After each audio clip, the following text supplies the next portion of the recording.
Demokrasi sejatinya sudah mati di negeri Wakanda ini. Bener deh, demokrasi yang memberi arti dari rakyat untuk rakyat dan oleh rakyat sudah musnah lama dalam 20 tahun ini. Demokrasi di negeri ini adalah milik oligarki, bukan milik rakyat. Demokrasi di negeri ini sudah merupakan sarana bisnis untuk menjadi lebih kaya bagi kelompok oligarki dan pemodal besar. Jadi, sewaktu para analis politik mengatakan biaya nyapres di Indonesia sekitar 9 triliun, hal ini sangat benar dan sangat bisa dipercaya. Sungguh, siapa di negeri ini yang punya uang 9 triliun untuk nyapres? Prabowo, Anies, Ganjar, nggak ada yang punya. Bahkan 3 kali Prabowo kalah karena nggak punya duit sebesar itu dan tidak didukung oligarki yang punya duit sebesar itu. Jadi sampai kapanpun Indonesia hanya bisa melahirkan pemimpin yang dimiliki oleh oligarki. Karena semua lini dari partai hingga rakyat dan semua sistem harus dibeli dan diatur oleh yang punya kapital. Ketentuan 20% presidensial threshold adalah awal matinya demokrasi di Indonesia. Artinya apa? Untuk mencapai ketentuan 20% saja harus merangkul partai lain, dan untuk merangkul ini tidak cuma-cuma, harus bayar mahar. Setelah dapat threshold 20%, apakah sudah cukup? Ya, hanya cukup untuk mendaftar ke KPU saja. Perjalanan masih panjang fulus keluar setelah mendaftar dari KPU tersebut. Kita hitung berapa biaya itu. Bervariasi di partai kelas menengah dan atas, paling murah 1 triliun. Di kelas menengah partai minta antara 400 sampai 500 miliar. Plus ada tambahan beberapa kursi kementerian dan jabatan berpotensi menghasil cuan lain yang mereka minta. Bisa dibayangkan dari mana calon capres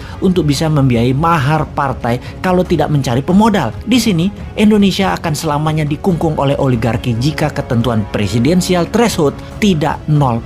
Dengan ketentuan 0%, siapapun bisa maju tanpa harus tergantung dukungan partai. Dan ini bukan yang dimaui politikus yang menunggu bayaran oligarki. Setelah mempunyai perahu partai, maka tugas penting berikutnya adalah mengamankan suara. Harus punya banyak saksi, harus punya banyak duit untuk membayar uang operasional para saksi, agar para saksi itu terus-menerus menjaga kotak suara dari tingkat kampung, kelurahan, kecamatan, kabupaten, provinsi, hingga ke KPU pusat. Panjangnya jalur kotak suara untuk mencapai pusat ini membuat surat suara, terutama yang paling rawan pada saat kotak suara, sampai kecamatan ke atas karena bisa diubah atau diganti. Lalu bagaimana agar uang untuk saksi bisa dikecilkan dan surat suara tidak bisa diubah? Maka seharusnya pemilu, pilpres, pilgub, pilbub, pilwal, semua harus memakai sistem blockchain yang sampai kapanpun tidak akan pernah terjadi atau bisa terjadi selama oligar mengendalikan kapital-kapital modalnya. Jadi, mengapa ongkosnya pres mahal sekali? Karena untuk bayar mahar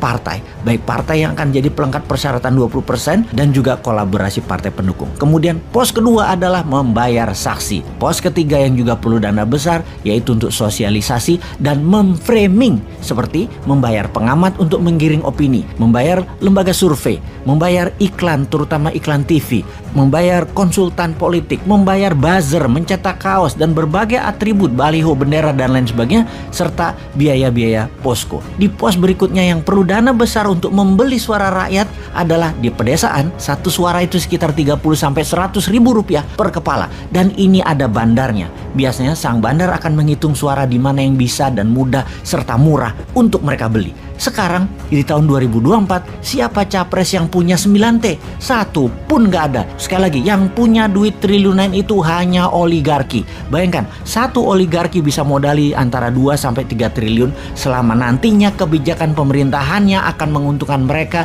yaitu balik modal plus laba. Ya bayar 9T itu.